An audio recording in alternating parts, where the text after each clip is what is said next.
So the environment that we inhabit is designed using average measurements. This data has been collected through a combination of the US military and the automobile safety industry, and it's compiled into databases that industrial designers use. From there, machines and also objects are designed to fit average bodies to make work easier. This is essentially the field of ergonomics. So we're all sitting here. How tall is the table that you're sitting at? How tall is the chair that you're sitting at? If you lift up your leg, does your knee hit? Right? This is all designed based on these averages. So essentially the design industry is determining, do these objects belong to you or do they not? So I identify as a white, queer, gender non-conforming, neurodiverse person. I'm obsessed with my body's relationship to the physical world, and for the past decade, I've been teaching people of all kinds, from age 5 to 85, how to safely use tools to make things, like furniture, garden boxes, houses, but also like giant critters that you can walk inside.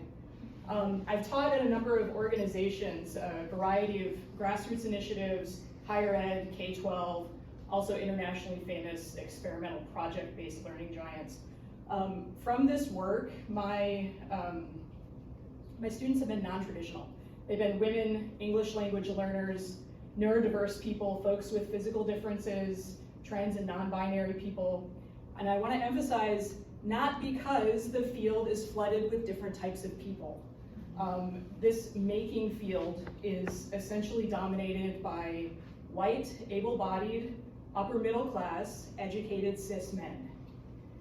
This domination in this field stems from a long history of both metal and woodworking craft traditions. These traditions are steeped in apprenticeship-based models. So think blacksmithing, think construction industry and power tool use. Also think more recently 3D printers, CNC routers. It's an apprenticeship-based model. So statistically speaking, this problem of diversity, equity, and inclusion is a hot button topic that a lot of people are trying to solve. I'm not going to solve this for you today. I'm not going to do it, okay? But as educators and managers in these spaces, we're always asking, how do we welcome and retain different types of people in spaces that are designed for making and tool use?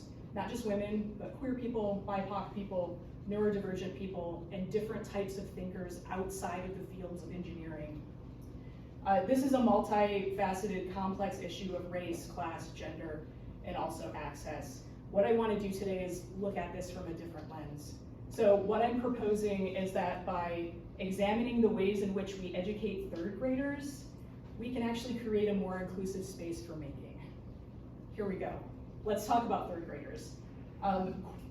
Third graders have a really queer relationship to power tools. Power tools are designed for 5'8", able-bodied cis men primarily.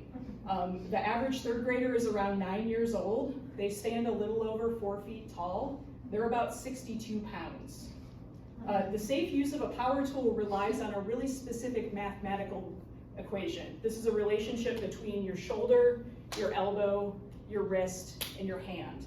This is also a relationship between the relative height of the table that you're working at and also the height of you as an individual.